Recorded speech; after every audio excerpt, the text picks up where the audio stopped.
Months కొంచెం లేట్గా achieve చేస్తారు, బట్ 6 మంత్స్ వచ్చేస్తే బట్ స్టిల్ వాళ్ళకి హెడ్ కంట్రోల్ అవి లేకపోతే అప్పుడు ఏం చేయాలంటే డిలే చేయాలా ఫుడ్ స్టార్ట్ చేయడం? డిలే చేస్తే మళ్ళీ వాళ్ళకి రిక్వైర్మెంట్స్, బాడీ రిక్వైర్మెంట్స్ అనేవి అందవు కదా, కాబట్టి మనం స్టార్ట్ చేసుకోవచ్చు.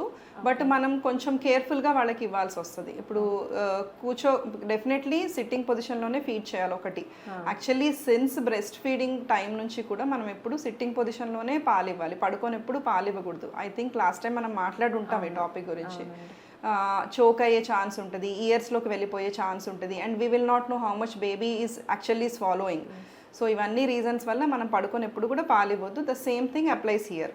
సో వాళ్ళకి తగినంత సపోర్ట్ మనము ప్రిపేర్ చేసుకొని, అంటే చైర్స్ ఉంటాయి కొన్ని సపోర్ట్ చేసుకునే చైర్స్, సెల్ఫ్గా బేబీ కూర్చోలేకపోతే, సో అట్లాంటి చైర్స్ మనం పెట్టుకొని మనం ప్రాపర్గా అరేంజ్మెంట్ చేసుకుంటే కనుక మనం ఇవ్వచ్చు. కానీ ప్రాబ్లం ఎక్కడొస్తుంది అని అంటే స్వాలోయింగ్ డెవలప్ అవ్వాలి. సిట్టింగ్ అంటే మనకి gross motor, but swallowing reflex రాకపోతే కష్టం కదా, చోక్ అయ్యే ఛాన్స్ ఉంటుంది. సో కన్సిస్టెన్సీలో మనం ఇంకా ఆల్మోస్ట్ మిల్క్, అప్పటి వరకు అయితే మిల్క్ తాగుంటారు కదా బేబీస్, సో ఆ మిల్క్ కన్సిస్టెన్సీలోనే మనం వాళ్ళకి ఇవ్వాల్సి వస్తుంది చాలా రోజుల వరకు. వాళ్ళకి స్వాలోయింగ్ రిఫ్లెక్స్ వచ్చే వరకు, ఆ కోఆర్డినేషన్ వచ్చే వరకు, చూవింగ్ అండ్ స్వాలోయింగ్ రెండు జరగాలి. కాబట్టి ఆ సిచ్యువేషన్ వచ్చే వరకు మనం కన్సిస్టెన్సీలో చేంజెస్ చేసుకోవాల్సి వస్తుంది. అంటే ఆల్మోస్ట్ మిల్క్ కన్సిస్టెన్సీలో ఇనిషియల్గా ఫీడ్ చేయాల్సి వస్తుంది అనమాట.